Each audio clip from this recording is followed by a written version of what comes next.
Ito na po mga kababayan, pag-usapan ho natin dito. Natapos na ho tayo kahapon sa atong content kahapon mga kababayan, patungkol sa ating Pangulo. Dito naman tayo sa pangalawa nating Pangulo na magiging Pangulo natin sa 2028. Yun, palakpakan ho natin. Walang iba kung si Inday BP Sara Duterte. Yun! At ito nga ang isyu ay ang impeachment. Alam na natin ang impeachment mga kababayan, simulat sa umpisa. Umpisa pa. Pilit nilang ipinilit. Nako.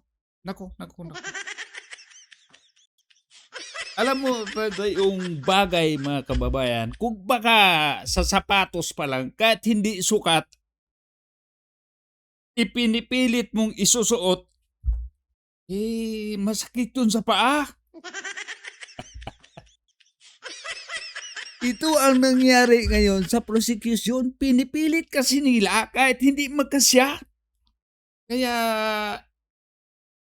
pag sila ang makapagsabi, itong sa depensa ang nahihirapan.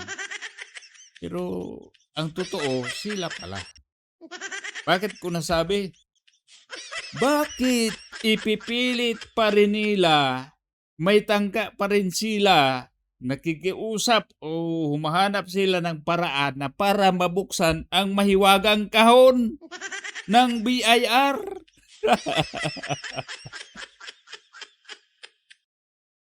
Ito po mga kababayan ha, kung ang issue mo ay sa confidential fund, kung may Grace Piatos ka na, kung sino-sino pa yung Poncio Pilato yung pinagsasabi nito, bakit idadawit pa yung asawa? Dito na natin mga kababayan, tunghayan natin itong si Attorney Manny Luna. Yun. Makikinig tayo sa ito ang abogado na marunong. Then pag dito tayo makikinig kay Ridon, kay Chua, kay Luistro, nako po, mabububo tayo, wala tayong matutunan. Ang maririnig lang natin ay inggit. Wala tayong matutunan na patungkol sa batas. Naganap sila kung paano mababaluktot yung batas. Dito muna tayo kay Attorney Manny Luna. Yun. Kurtis ito ng SMNI ha. Mga kababayan, huwag tayong lilihis sa mga media dito tayo sa SMNI. Dahil pag hindi ibinibalita, fake news yun. Pag ibabalita, yun, good news yun, good news. Abogado na malawak po ang karanasan sa impeachment. Attorney, ano ho ang masasabi po ninyo sa proseso po ngayon ng pre-trial conference para nga sa impeachment trial ni VP Sara Duterte? Yung pre-trial, just like a pre-trial in court, parehas yan ang nature and character. However, dito sa sitwasyon natin sa impeachment laban kay VP Sara Duterte, may problema dyan eh. Because right from the start, question na ng depensa ng mga abogado ng ating butihing Vice President ang legality, ang validity, ang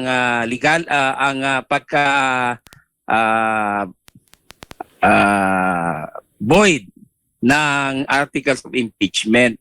So during the pre-trial, nakita natin na ni-raise po yan ng depensa ni Vice President na ikinabahala at ikinagalit raw ng prosecution na sa tingin ko hindi preparado sa mga ganong klaseng mga taktika dahil akala nila sumasang-ayon na ang depensa sa kanila dahil nag-agree na mag-appear sa pre-trial. Remember, nung nag-file ng answer ang Vice President Sara Duterte, it was an answer ad cautelam or answer ad cautelam. Ibig sabihin na sumasang-ayon. Pagkakaintindi nila, sumasang-ayon. kautela, meaning precautionary answer lang yan, Jade at Atmar.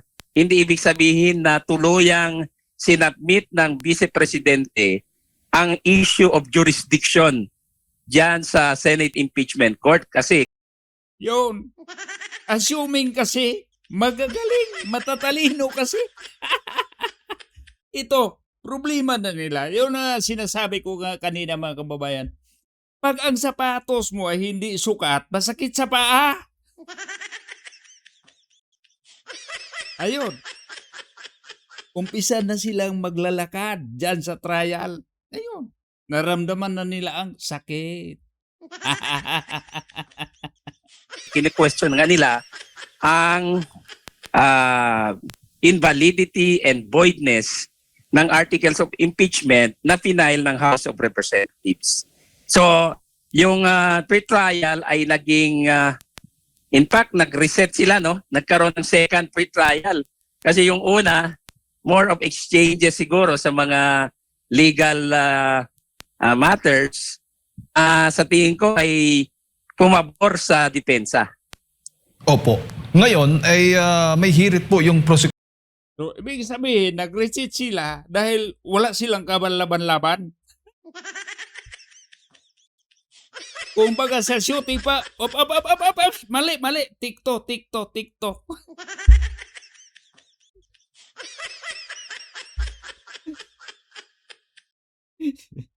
Ang bihira, oh. Ito po mga kababayan na kitang-kita na ho natin kung paano sila magdiskarte. Instead na magdiskarte sila na may matutunan sila, nagiging silang kingkoy.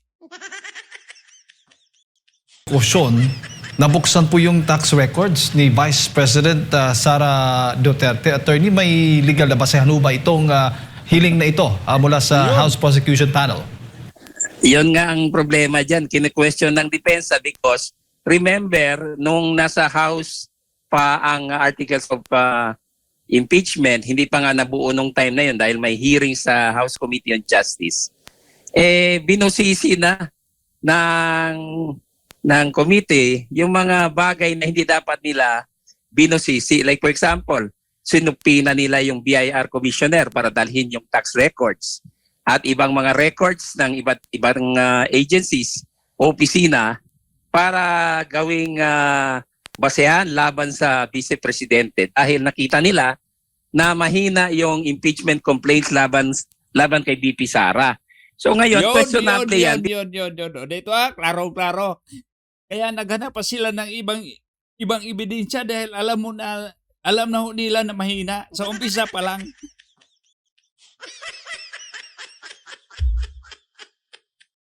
So ano sa tingin nyo mga kababayan?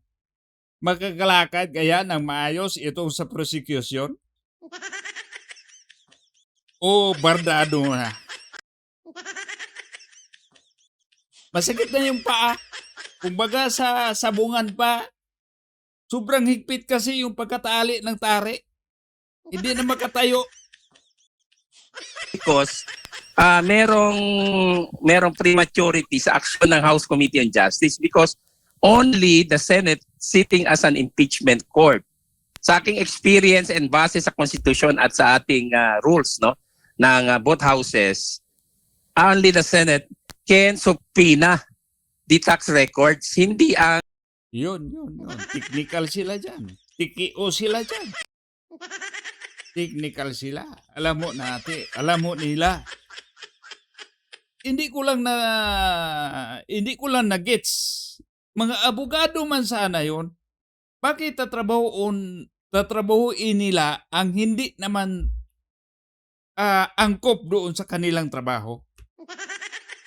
Dahil balikan natin dito sa Justice Committee dyan sa Kamara para lang makita yung sinampang kaso, may kabigatan ba? May katuturan ba? May katotohanan ba? Yun lang. Pero sila naghanap ng ebidensya. Dahil nakita nila, kulang naman to sa kulang to sa substance. Pero sinasabi nila na forms in substance. Tapos, ito ang resulta pala ngayon. Sabi nito ni, Attorney Manny Luna. Maniwala ako dito dahil matino tong abogado. Hindi lang na sabihin natin na pabor kay Duterte. Ito ang sinasabi niya ay hindi sabi, dahil kay pabor kami kay Duterte, ito ang sinasabi ng batas. Hindi po. Yun talaga ang katotohanan sa nangyari ngayon, sa ganap ngayon. Ito talaga ang katotohanan na habang gumugulong itong trial sa impeachment. House Committee on Justice. So, hindi nila buksan yan doon sa level nila, pero yung pamamaraan na ginawa nila mukhang foul. And that becomes an issue now because sa tingin ko walang nexus na na-establish or link ang prosecution para ipasubpina itong tax records ng mag-asawang Duterte. Remember, under Article 270 of the National Internal Revenue Code, confidential ang tax records that Yun. can only be open or scrutinized in a proper legal proceedings or in impeachment proceedings. However, hindi po yan absolute. Ibig sabihin, kailangan nasa articles of impeachment yung complaint mo or allegation na merong connection between the tax records at saka yung allegation of unlawfully acquired wealth or ill-gotten wealth, so to speak. Dito natin makikita mga kababayan na paratang lang nila na may naka-imbak na kayamanan si BP Sara. Pero hindi nila pa nasabi doon sa artikulo. Kaya alanganin sila pag isulat nila doon sa artikulo, wala silang proof. So ngayon, gusto nilang mabuksan dyan, baka ihabol.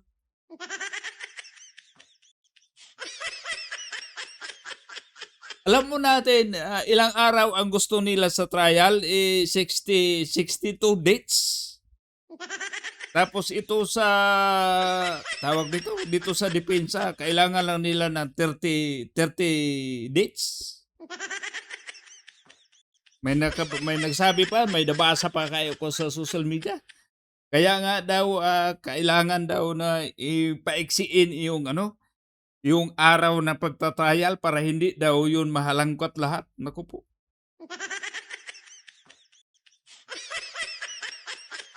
Tapos gusto itong sa taga-prosecution 60 plus. Pabutin nyo ng isang taon.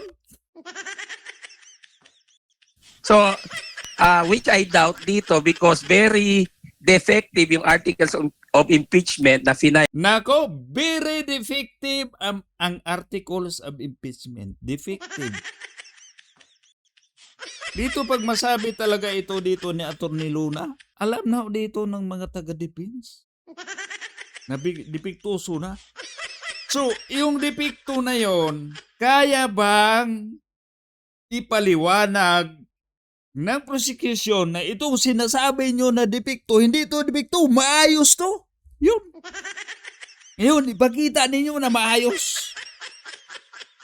Buksan mo na yung buksan yung himahiwagang kahon para makita natin. Anong tawag doon? Pwede ba yun kahit ako sa depensa? Sabi mo, okay na. Sabi mo, may proof mo. Bakit maghahanap pa kayo? Ito, maghanap ka pa lang. Dadamay mo pa yung hindi kasali. Diba? ng House, with all due respect. Kaya sa tingin ko magkakaproblema dito because if there is no nexus or link that can be established by the prosecution, then there is no basis for the request for subpoena. Opo. Yun. Saan yung basihanan? Wala.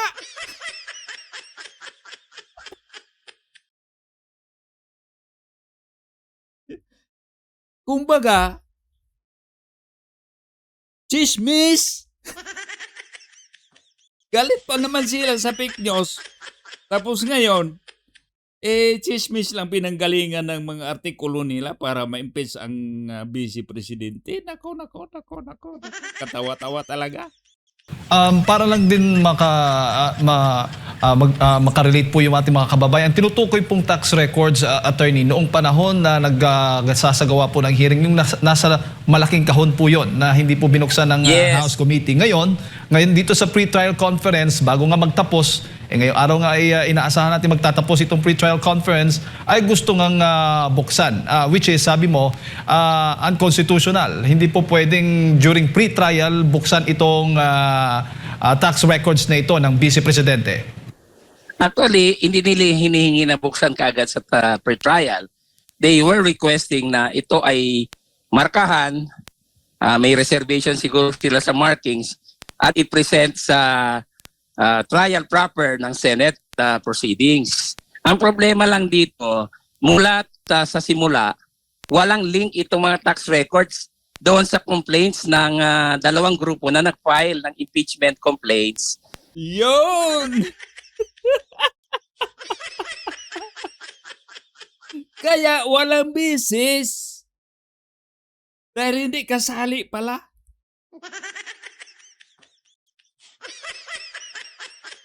Dito natin makita, mga kababayan, na si Dilima, si Jokno,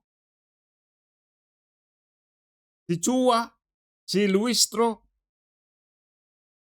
Ilan sila mga abogado? 4 na abogado. Wala silang naisip na tika muna. Hindi kasali itong ginagawa natin dito Ang gusto lang nila ay siraan. Nagbaka sakali sila. Itong tax return nila. Buksa bulat natin. Baka may makita tayo na makakasisira sa kanila. Yun ang pakay sa mga hinayupak na yon. Laban kay Vice Presidente Sara Duterte. So ngayon, paano mo ma-justify ang subpoena na hinihingi nitong prosecution panel sa Senado para mapayagan ang pagbukas nitong tax records? Remember also that the tax records are protected by the Data Privacy Act, hindi lang ng Article 270 ng National Internal Revenue Code. So hindi po ito basta-basta. This is a very serious matter which can even be questioned before the Supreme Court in a proper proceeding or petition. So yan ang problema ng House. Hindi sa depensa ang problema. The defense is just doing their work. But the House panel has committed a grave error or a mistake right from the start. Kaya ngayon medyo sila, in estopel sila. Their action can be questioned now. At saka, if you scrutinize the articles of impeachment nila, very defective. Kasi walang masiyahan yung articles of impeachment. Kung dito natin makita, mga kababayan, na hindi pa sila nagdebate doon sa mga bagay na ibinibintang nila doon sa pangalawang Pangulo. Dito pa lang sila nagkaproblema doon sa mga, kumbaga, sinasabi natin na nga ebidensya umano sa mga paratang nila, pero yung mga paratang hindi pa nakasulat doon sa artikulo na isampa laban sa presidente. Puro lang ngaw-ngaw, hindi pala nakasulat. So itong pagbukas sa mahiwagang kahon, nagkaproblema pa sila. Pagbukas pa lang hindi pa yun babasahin. Paano pag nabasa doon, nawala pala? Dito natin, mga kaibigan, mga kababayan, pag halimbawa, malinis talaga ang konsensya ng pangalawang Pangulo. Sabi na, sige, bulat-latin mo dyan. Ako na bahala mag-request sa BIR na ipakita natin yung record ko. Pananagutan ko na yon. Tapos pag makita dito, wala naman palang problema. Anong gagawin natin doon sa papel? Ipakain natin dyan sa mga prosecutor? Sa public prosecutor, ipapakain natin yung papel? Ito ang tax na kinuha na to, record na to, itong pira na to, andun na sa BIR. Sinama na doon, kinulimbat na ng amo ninyo. At saka mga kababayan, may nabasa lang ako, umpisa daw sa 2007, anak ng kagang. Dahil hindi naman covered ng ill-gotten wealth allegation na wala naman doon sa articles of, doon sa complaint na pinail ng dalawang grupo way back doon sa House Committee on Justice. So, one defect leads to another and one void proceeding leads to another. Yun ang problema ngayon dito. Ayun, domino effect. Kung baga sa Bisaya pa, gaba. Karma. Sa Bisaya, gaba. Gaba na, gaba. And the Vice President can always question that in a proper petition before the Supreme Court. Opo. Yung tax records ay kasama po doon yung kanyang asawa, ang asawa po ng Vice Presidente, attorney. Para nga daw sa Article 2, yung unexplained wealth na sinasabi po doon sa Articles of Impeachment. At tinutulan nga ng depensa, sabi, ang argumento ay walang kinalaman doon ang tax records ng asawa sa panunungkulan ng Vice Presidente. Pwede ba niyong maipaliwanag yan para sa kaalaman ng ating mga kababayan? Remember, Attorney Manscarpio is not a public officer. Yes. Neither is he an impeachable officer. Ang public officer at impeachable officer lamang para sa kaalaman ng lahat ay si Vice President Sara Duterte. So ngayon paano ma-justify ng prosecution prosecution panel ng House yung paghingi nila ng subpoena na magko-cover doon sa mga tax records ni Attorney Manscarpio? Bawal yan because he is not under trial. He is not an impeachable officer, so walang basehan. Correct. Second, ay yung privacy ni Attorney Manscarpio will be violated here. Remember, sabi ko nga, protected din ito ng Data Privacy Act aside from Article 270 of the National Internal. Pero ang paliwanag dito sa mga gunggong, iisa lang daw si Sir Carpio at saka si BP Sara dahil mag-asawa. Yun ang rason. Halimbawa, si BP Sara lang nagnakaw. Sabihin ba natin na magnanakaw din yung asawa niya? Di ba, nakita natin si BP Sara, may pitpit na isang malitang pera, ninakaw doon sa galing sa Marines. Sabihin natin, yung mag-asawa dyan nagnakaw. Pero si BP Sara lang yung nakita na nagbuhat ng isang malita na 75 kilos. Ang lakas ni BP Sara. 75 kilos ni malita, bit-bit na bit-bit. Yun. Dito natin makita mga kababayan itong mga kabuangan, itong mga mga gunggong. Walang iba-ibang naisip. Instead na mag-isip sila yung mga bagay na makakabutis tong bansa, ang iniisip nila ay itong ikakasira sa kapwa nila politiko. Revenue code. So, masyadong blatant and brazen itong House panel. They do not really know what they are doing eh. No, yun. Kulang sa knowledge. O baka sumubra lang yung bayan. Kaya nakulang yung knowledge. Biglang nawala yung knowledge. Dahil napakarami yung binayad. Baka ilang malita yung tinabak dyan sa HOR. Di lang natin alam mga kababayan. Dahil alam mo natin itong mga kababayan. Hindi ito gumagalaw na ganito sila kasigasig dyan sa HOR kung walang perang involved. Medyo kulang sila sa eksperyensya.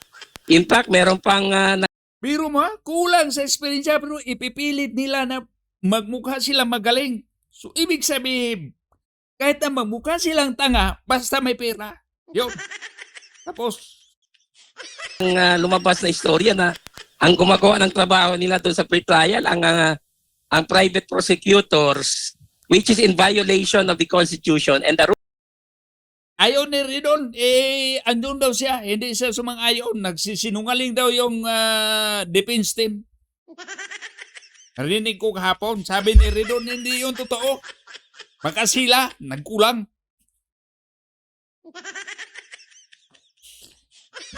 Si Ridon naman yung umiyak. Tapos, ang sabi ng prosecution, yung depensa sabi, yung si Luistro, pumunta lang umaga tapos umalis agad. Hinayaan lang yung private prosecutor yung gumagawa sa mga gawain nila. Bawal pala yun. O dyan, may violation na sila.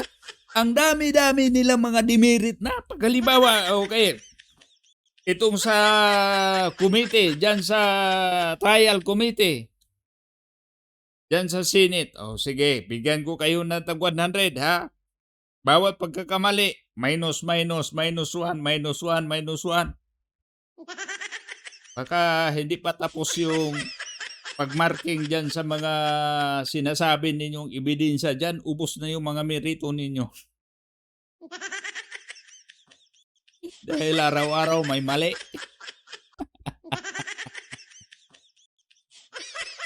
Alam niyo po mga kababayan, yun talaga ang nature ng prosecution.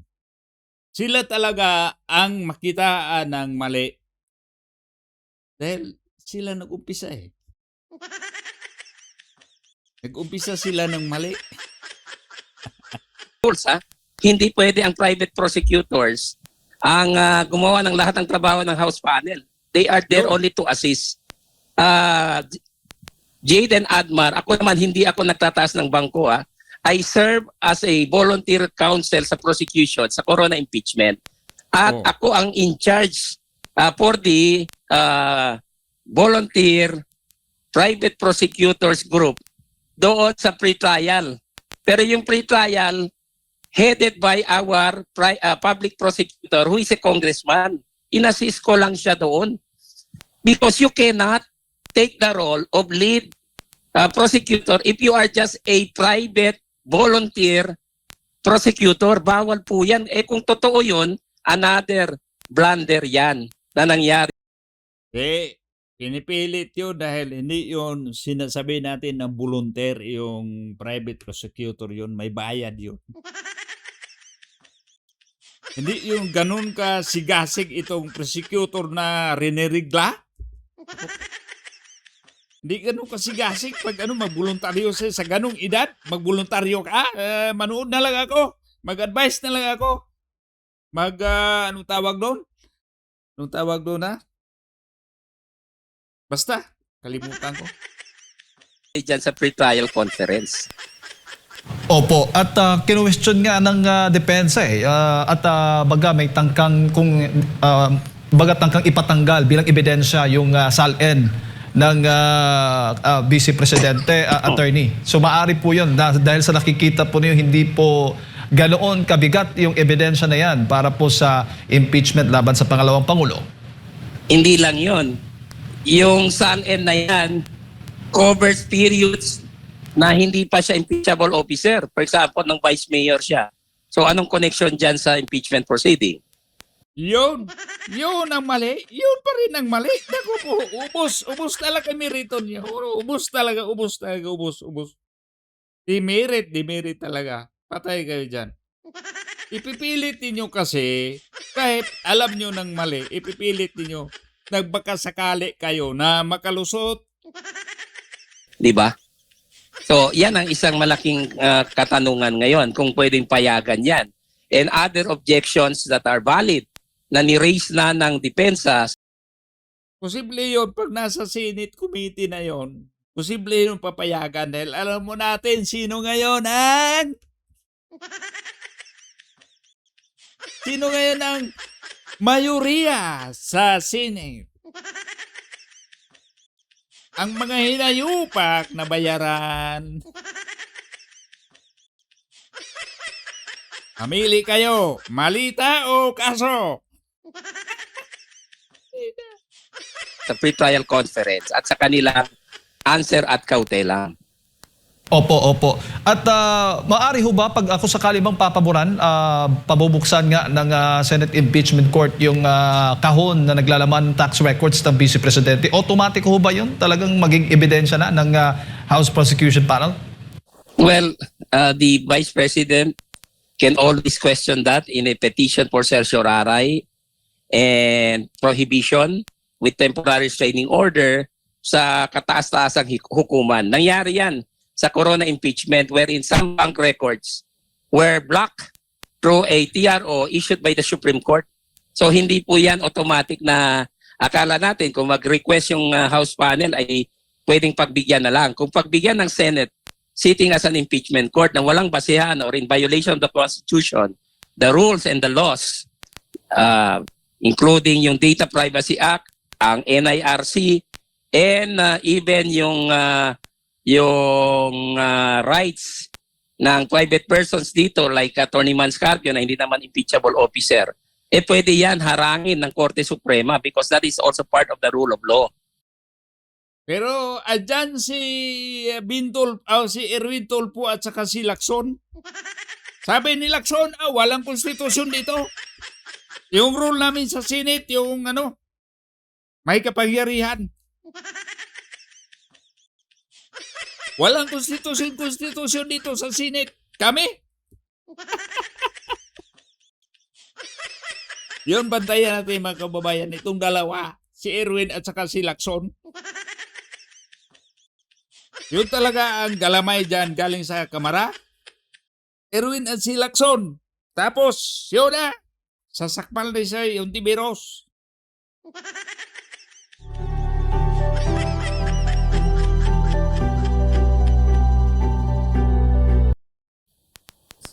Opo. Paano ho niyo tinitingnan ang dami po ng mga ebidensya, dokumentong dala ng House Prosecution Panel laban po sa Vice Presidente? Well, they can always produce voluminous records, voluminous documents na wala namang connection sa kanilang articles of impeachment at hindi naman ibig sabihin na lahat yan ay magiging relevant because probably optics lang yan. In fact, karamihan dyan ay inadapt pa ng depensa as part of their evidence. You know, Yun lang.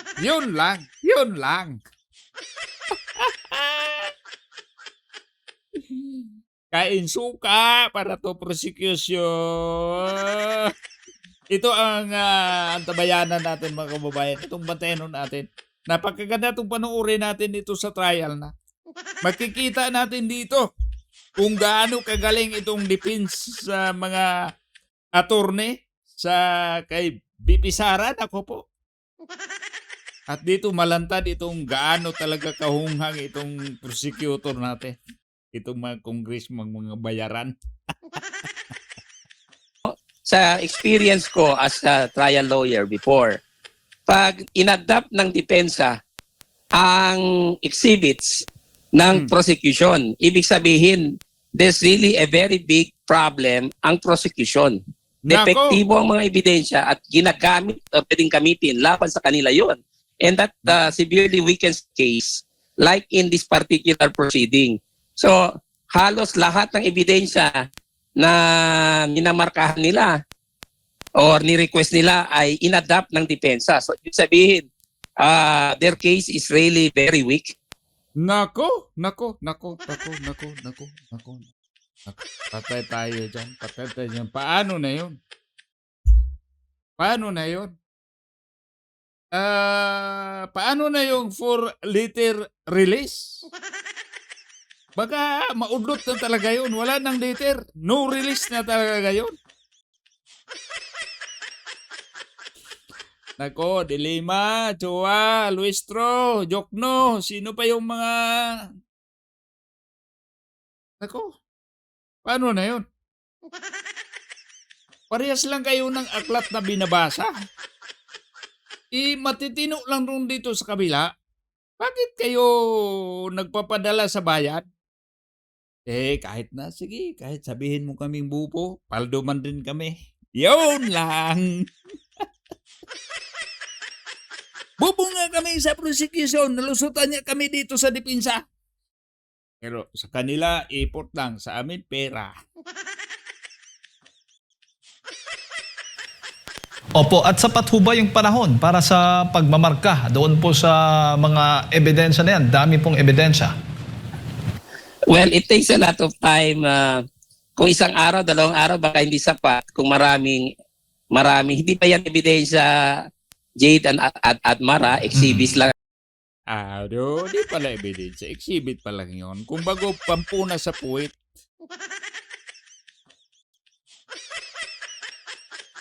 Itong hindi namarkahan ng hindi sinang-ayunan ng defense. Pampuna sa puwit yun. Panggatong.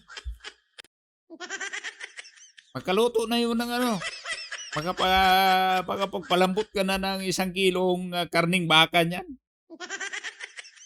Ang dami-dami, ilang malita. Ang tawag namin dyan.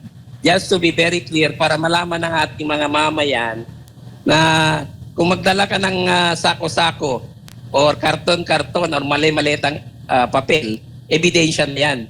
It can only be considered evidence kung properly admitted in accordance with the rules of evidence and the rules of procedure ng Senado sitting as an impeachment court. So it does not follow, kasi possible na puro lang scrap of paper yan.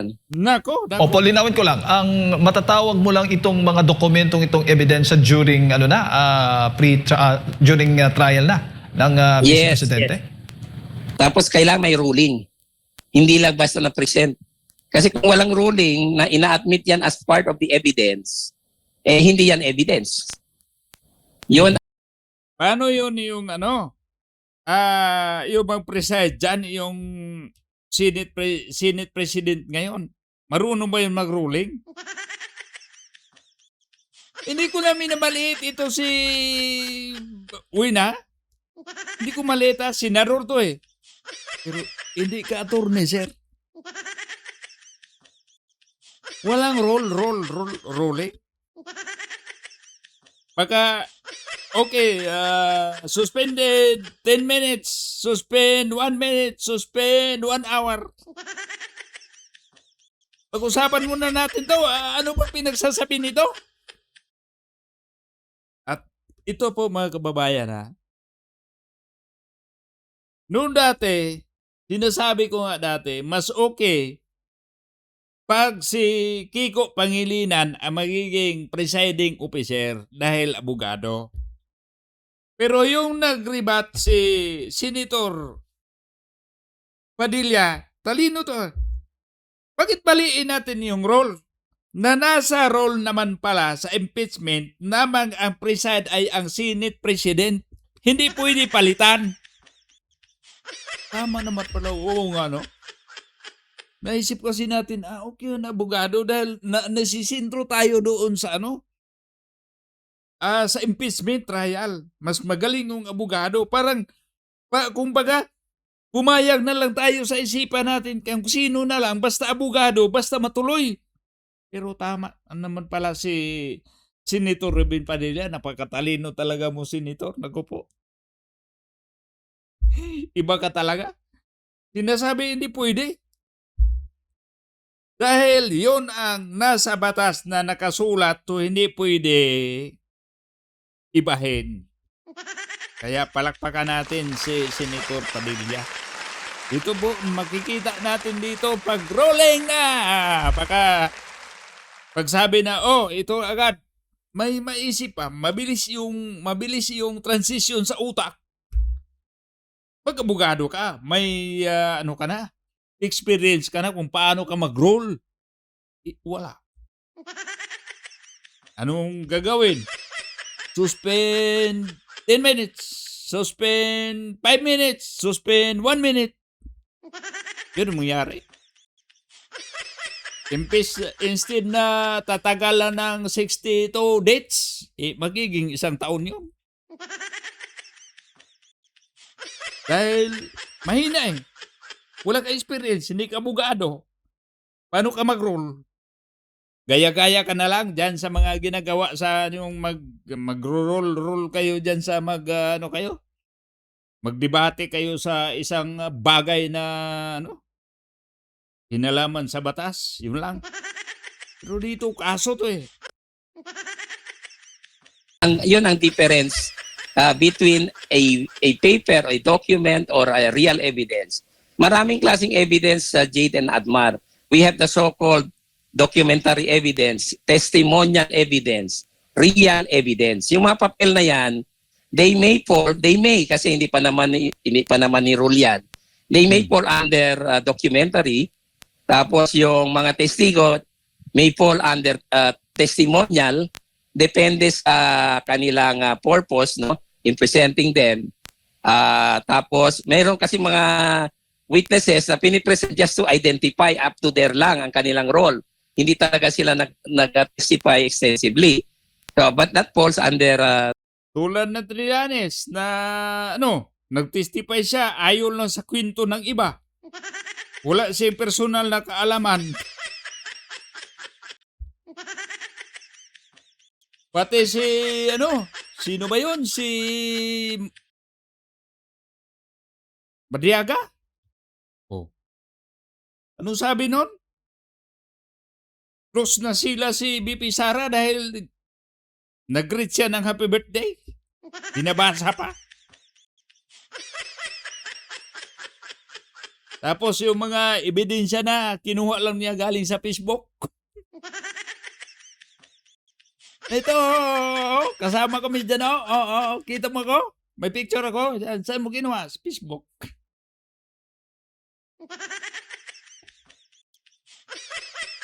Matibay na ebidensya yun.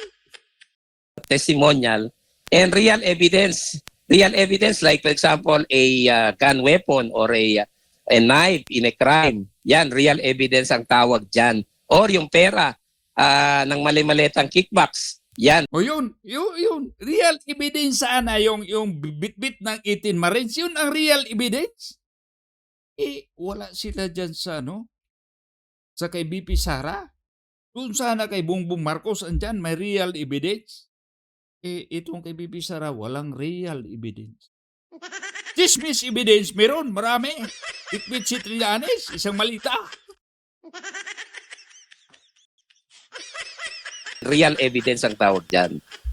Opo. Pero pag i-extend pa po yung pre-trial conference dahil nga ay hindi pa halos lahat ata o lahat ay namamarkahan, attorney, yung mga exhibits po nilang dala, yung mga dokumento dala laban po sa Vice Presidente, ay kayo pabor din na i-extend muna yung mga araw bago po sa paglilitis ng impeachment po ng Vice Presidente? Dapat lang. Saka hindi lang marking ang kinakover ng pre-trial, Jada at Mar. Simplification of issues. For example, yung mga objections, kinakover yan. Tapos yung mga grounds for dismissal, kinakover yan. And then yung stipulation of facts, covered yan ng pre-trial conference. So ang pre-trial conference ay malawak po and it takes time. Hindi pwede isa-dalawang araw lang kung sakaling maraming papel, maraming so-called evidence na hindi pa namang evidence, preliminarily na gustong markahan. Pero maaari ho ba yung magdulot ng delay doon sa impeachment trial mismo ng Vice Presidente? Hindi naman delay yan because that's really part of the proceedings. Hindi naman pwede na bilisan mo lang and then you will sacrifice also justice and you will sacrifice the process just because you are in a hurry. Hindi pwede yan. Parte talaga siya ng proceeding. Yung trial na sinasabi, that is just one stage Bago ka umabot sa trial, kailangan yung pre-trial ay hinog na at tapos na. Otherwise, you go back to pre-trial. You cannot proceed with trial because may problema ka. May mga matters na hindi na-cover doon sa pre-trial. Kaya yung pre-trial is very crucial. Pag void ang pre-trial or hindi tama, you cannot proceed to trial. Kahit sabihin mo, matidelay, anong kasalanan ngayon ng publiko dyan? Anong kasalanan ng depensa kung nag-misfire yung prosecution panel o mali yung pag-handle ng Senate court dyan sa proceeding. So sometimes the matter is legal, sometimes it is factual, sometimes it is mixed. So hindi po pwedeng baliwalain yung pre-trial dahil sasabihin mo lang, madidelay yung trial, kailangan bilisan. No. Otherwise yung trial mo, mapeperwisyo yan and it becomes void. Yun. At salamat po mga kababayan. Ito po si Rene Bay at mabuhay ang Pilipinas.